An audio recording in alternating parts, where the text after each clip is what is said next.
paz do Senhor Jesus Cristo. Hoje vamos analisar o texto de Gênesis 8, 21, 22.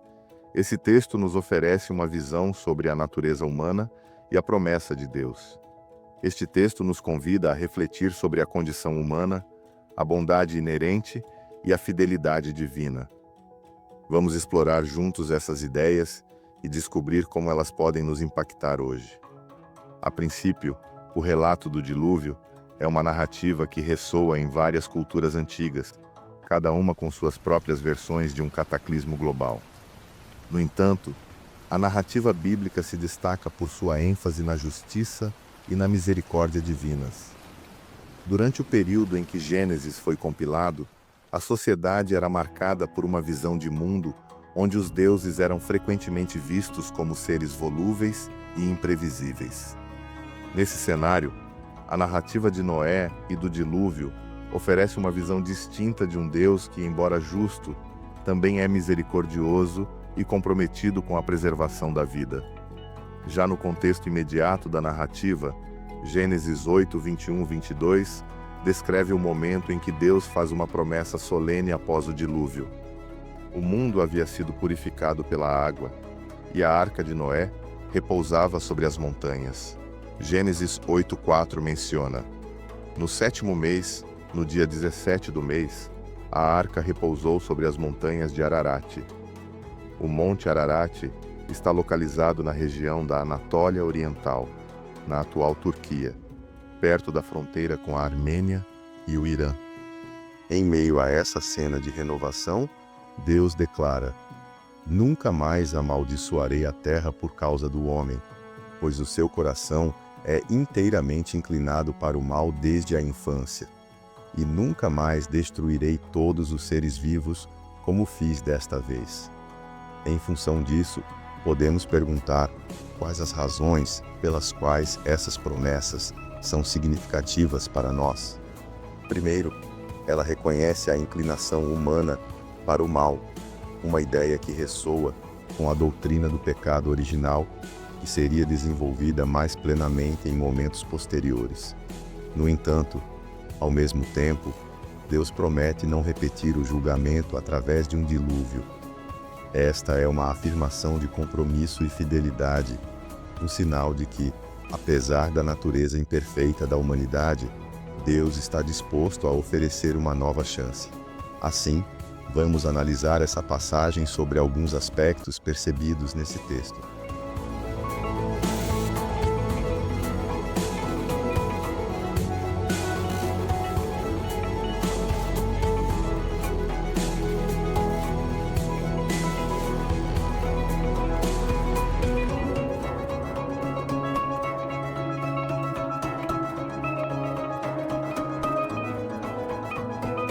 O primeiro aspecto repousa sobre a natureza humana, mal ou boa.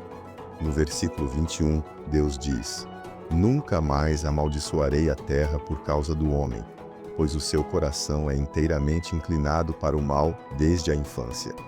Esta afirmação nos leva a uma questão filosófica antiga. A natureza humana é inerentemente má ou boa? Jean-Jacques Rousseau, por exemplo, acreditava que o homem é bom por natureza e que a sociedade é que o corrompe. Filósofos como Thomas Hobbes argumentaram que, sem a estrutura da sociedade e da lei, a natureza humana seria egoísta e agressiva, levando a um estado de guerra de todos contra todos. Essa visão sugere que a natureza humana tem uma tendência para o mal, sem a influência de normas sociais e morais. Filósofos existencialistas como Jean-Paul Sartre podem ver o mal como uma escolha individual, onde a liberdade humana implica a capacidade de escolher entre o bem e o mal. Nesse sentido, a natureza má seria uma consequência das escolhas humanas, não de uma essência inerente. Alguns teóricos da psicologia evolutiva sugerem que certos comportamentos maus, como a agressividade ou o egoísmo, podem ter sido vantajosos para a sobrevivência e a reprodução no passado evolutivo. Isso não significa que a natureza humana seja inerentemente má. mas sim que temos propensões que podem levar a comportamentos prejudiciais. Sigmund Freud propôs que o ser humano possui impulsos instintivos, o id, que se não forem controlados pelo ego e pelo superego, podem levar a ações más ou destrutivas. Em termos éticos, o mal pode ser visto como uma violação das normas morais ou sociais. A natureza má seria, então, uma desconsideração ou transgressão dessas normas. Algumas perspectivas sugerem que o que é considerado mal pode variar entre culturas e épocas, indicando que a natureza má é uma construção social e, portanto, sobre o aspecto de certo relativismo. A ideia de que a criação ou a natureza humana pode ter uma natureza má é complexa e multifacetada. Dependendo da perspectiva adotada, o mal pode ser visto como uma condição inata, uma escolha individual, uma consequência de influências externas ou uma construção social. Em última análise, a compreensão do mal e da natureza humana depende do contexto cultural, filosófico e religioso em que essa discussão ocorre. No entanto, a perspectiva bíblica apresentada aqui sugere algo diferente. A Bíblia nos mostra que, desde cedo, há uma inclinação para o mal no coração humano. E no meu entendimento, essa inclinação tanto pode ser inflada a partir de si mesmo, como a partir do meio em que cada indivíduo vive. Porém, isso não significa que somos irremediavelmente perdidos, mas sim que precisamos de uma transformação interior.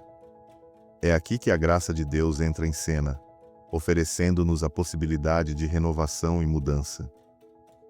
Havendo falado sobre esse aspecto, isto é, sobre a natureza humana, se é mal ou boa, agora, porém, irei ressaltar o segundo aspecto desse assunto. Esse segundo aspecto repousa sobre a fidelidade de Deus, uma nova chance. Apesar de reconhecer a inclinação humana para o mal, Deus faz uma promessa extraordinária. Nunca mais destruirei todos os seres vivos, como fiz desta vez. Esta é uma declaração de amor e compromisso com a criação. Deus poderia ter escolhido outro caminho, mas em vez disso, Ele escolhe a misericórdia e a restauração. Esta promessa nos ensina sobre a fidelidade de Deus. Mesmo quando falhamos, Ele permanece fiel. É um lembrete de que, independentemente das nossas falhas, podemos confiar na sua bondade e na sua disposição de nos dar uma nova chance. Mas ao mesmo tempo precisamos andar com Ele, obedecermos a sua palavra, atentamos para a sua vontade expressa tanto nas Escrituras como pelo seu Espírito que Ele nos deu.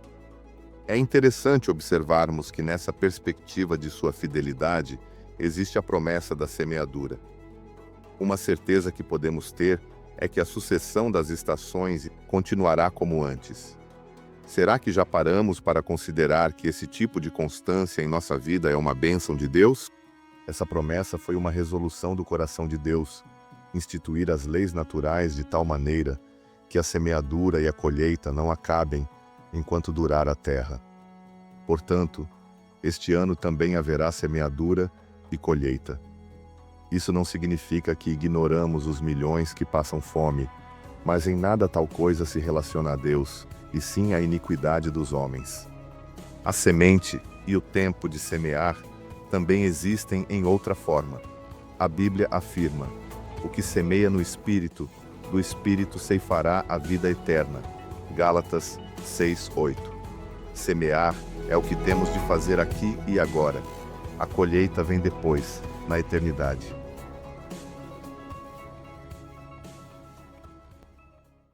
Por fim, o terceiro aspecto que iremos falar repousa sobre a promessa de continuidade e a sombra de julgamento. Embora a promessa de Deus em Gênesis 8, 21, 22 seja clara sobre não destruir novamente a humanidade com um dilúvio, há uma nuance sutil que merece nossa atenção. Nunca mais destruirei todos os seres vivos, como fiz desta vez. Por outro lado, a promessa de continuidade nas estações também nos lembra da realidade do julgamento divino para os ímpios. Assim como o inverno é uma parte inevitável do ciclo anual, O julgamento de Deus é uma realidade que não pode ser ignorada. Para aqueles que rejeitam a graça de Deus, o julgamento pode ser visto como um inverno eterno, onde a ausência de Deus resulta em uma existência de separação e desolação. Assim como o inverno traz frio e escuridão, a separação de Deus é caracterizada pela ausência de luz e calor espiritual. O julgamento de Deus é uma expressão de sua justiça, mas também de sua misericórdia, pois oferece uma oportunidade final para a humanidade reconhecer a verdade e buscar reconciliação. No entanto, para aqueles que persistem na impiedade, o julgamento é uma consequência inevitável. A escolha das palavras aqui é significativa. Deus não diz que nunca mais julgará a humanidade, mas sim que não o fará da mesma maneira.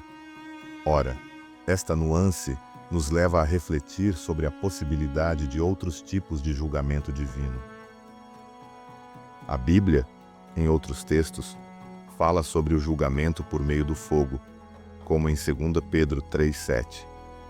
Pela mesma palavra, os céus e a terra que agora existem estão reservados para o fogo, guardados para o dia do juízo e para a destruição dos ímpios. Este versículo sugere que, embora Deus tenha prometido não destruir a terra com água novamente, o julgamento pode vir de outras formas. Sendo assim, devemos considerar a seriedade das nossas ações e a responsabilidade que temos como mordomos da criação. A promessa de Deus de não destruir a terra com água é, ao mesmo tempo, um alívio e um chamado à reflexão. Somos lembrados de que, enquanto a misericórdia de Deus é abundante, a justiça também faz parte do seu caráter. Portanto, enquanto celebramos a promessa de continuidade e renovação, também somos chamados a viver de maneira consciente e responsável, reconhecendo que o julgamento divino, embora não seja através de um dilúvio, pode vir de outras maneiras. Esta é uma mensagem de equilíbrio entre a graça e a responsabilidade, entre a misericórdia e a justiça. Em última análise, Gênesis 8, 21, 22 nos oferece uma visão rica e complexa da relação entre Deus e a humanidade. É uma promessa de que a vida continuará, mas também um lembrete de que nossas ações têm consequências. Portanto, somos lembrados de que a ordem divina se manifesta não apenas na natureza, mas também na história da redenção humana. Essa ordem culmina na pessoa de Jesus Cristo, que, como nos ensinam as Escrituras, veio ao mundo em duas manifestações distintas, primeiro como Salvador e, futuramente, como juiz. Assim como Noé e sua família foram salvos da destruição pelo dilúvio ao entrarem na arca, Jesus Cristo se apresenta como a nova arca da salvação para a humanidade. Em seu primeiro advento, ele veio para oferecer perdão e redenção a todos que creem.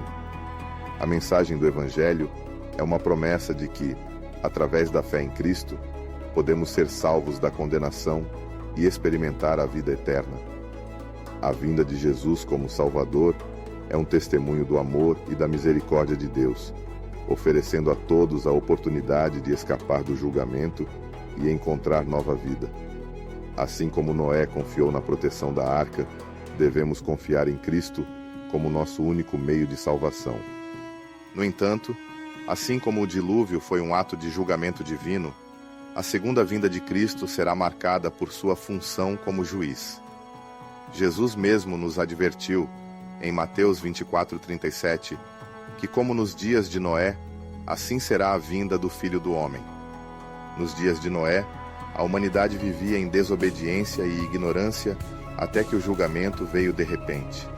Da mesma forma, a segunda vinda de Cristo será inesperada para muitos e trará a realização da justiça divina. A promessa do retorno de Cristo como juiz nos chama à responsabilidade e à vigilância. Devemos viver de maneira consciente, sabendo que um dia prestaremos contas a Deus. A mensagem do Evangelho nos exorta a nos prepararmos para esse dia, buscando viver em obediência e amor a Deus. A dualidade da vinda de Cristo, primeiro como Salvador e depois como juiz, nos oferece uma perspectiva única sobre a ordem divina.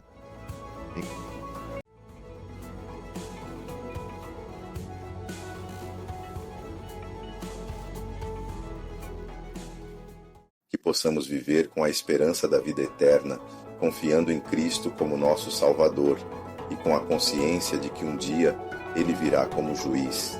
Que nossa vida seja marcada pela fé ativa, pelo amor ao próximo e pela busca constante de viver em conformidade com a vontade de Deus. Em suma, a mensagem de Gênesis 8:22, quando vista à luz da vinda de Cristo, nos lembra da ordem e da continuidade da obra de Deus na história. Vivamos, portanto, em luz da eternidade, confiando em Jesus como nosso Salvador e nos preparando para seu retorno como juiz. Que possamos viver de maneira que honre a Deus, enquanto aguardamos a consumação final de sua obra redentora. Antes de nos despedirmos, quero expressar minha profunda gratidão por você ter dedicado um pouco do seu tempo para assistir a este vídeo. Saber que você está aqui, buscando crescer espiritualmente e explorar temas que nos fazem refletir sobre nossa fé e nosso propósito, é incrivelmente encorajador. Se você gostou do conteúdo, peço que considere deixar um like e compartilhar este vídeo com alguém que possa se beneficiar dessas reflexões. Sua interação ajuda a espalhar a mensagem e a alcançar mais pessoas que estão em busca de esperança e inspiração. Se ainda não o fez, não se esqueça de se inscrever no canal para acompanhar os próximos vídeos. Muito obrigado, que a paz e a graça de Deus estejam com você hoje e sempre.